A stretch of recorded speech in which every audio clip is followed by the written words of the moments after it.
Hi, I'm Christian and welcome to OVI's Frequently Asked Questions.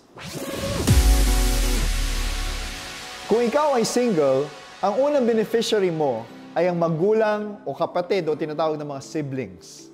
Kung napatunayan na ikaw ay wala ng magulang o mga kapatid, ang susunod po ay tinatawag nating next of kin o yung mga kamag-anak.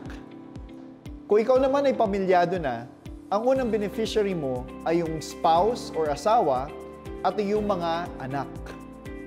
Now, in case wala na po kayong anak at wala kayong asawa, ang susunod na beneficiary nyo ay ang inyong magulang at mga kapatid. Pag ito ay napatunayan na wala na rin po kayong magulang at mga kapatid, ang susunod po ay ating mga next of kin, meaning ito po yung ating mga kamag-anak. Once again, I'm your OVI Master, Christian.